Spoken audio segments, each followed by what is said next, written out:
Okay, I'm back. I just wanted to show the start menu. These are the items to use in certain circumstances. I prefer using the tent over the Pharaoh Leaf and the Mana Leaf, but that's only for save areas. Nikolai can use the white magic that can be used to cure people. There's the equipment, and I don't have anything to equip at the moment, but things will be gathered eventually. There's the personal information. They show the element status. Karen is fire, so she's vulnerable to water attacks, and Nikolai is light, so he's vulnerable to dark attacks. The elemental system means that if Karen is hit by a fire attack, it would do far less, but if she's hit by a water attack, it would do far more. But for the other spells, like wind, earth, light, and dark, they wouldn't do as much damage as they normally would. And there are some items up in those areas. I may miss some in some of these areas, but I'm sure you can look around and find them. I'm just going around, hopefully not going through a few battles. I will fight, but I won't fight very often because some of my strategies are a bit boring. And you encounter new enemies, statues. They're wind elemental, and they will use magic, without a doubt. So be ready for that. And that's the basic wind spell, Gale Spin. You can get that later on, but not now. So you're going to be stuck with Karen's physical attacks and Nikolai's white magic.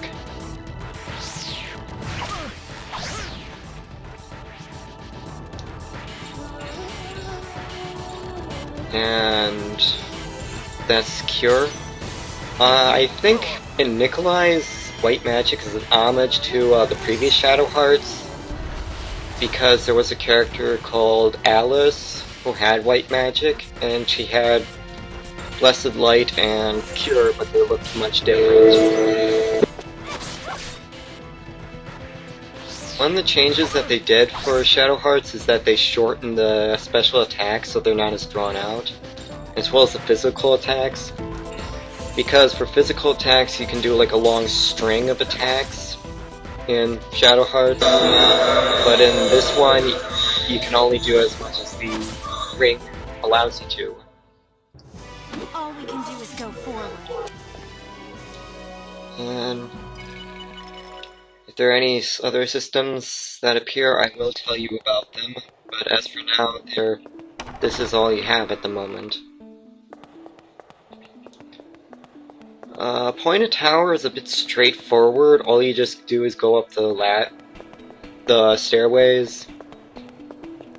And again, I might miss some items, so keep in mind.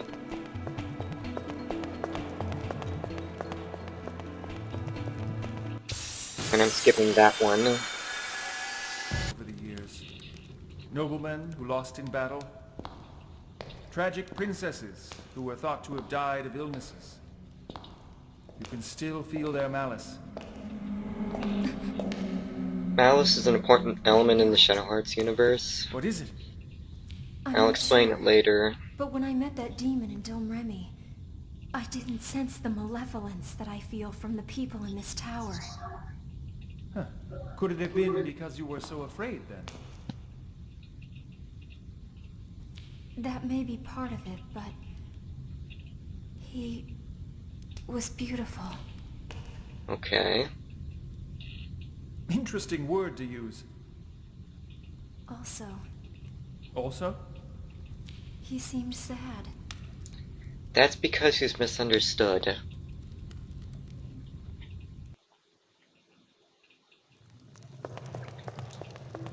And you go that way, I think. Oh yeah, this part. Get used to him, because he appears quite frequently. And this is the first time he appears to you.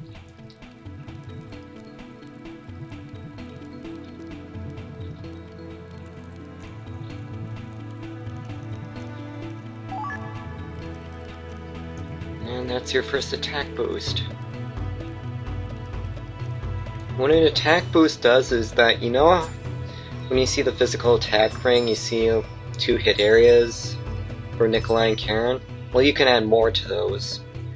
But the maximum is 2. No more than that.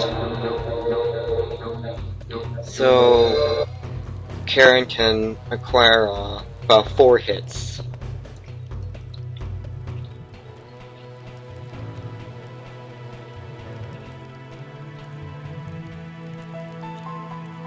And you don't really need to see that. I'll show it to you. Okay, the ring customization. You can increase the hit areas and strike areas there, add special effects. That increases the number of attacks. That just alters the ring. And I turned off the auto ring because the auto ring would automatically register certain attacks, but it won't do any perfects on the ring. So it's best to do it manually. And you can't go there. There's nothing there. And I went too far, so it can't be opened from behind. And that's a pure leaf for restoring SP in battle. And the sad truth is, you can't really teleport all the way up here when you revisit this dungeon. There, I said it. And that's me using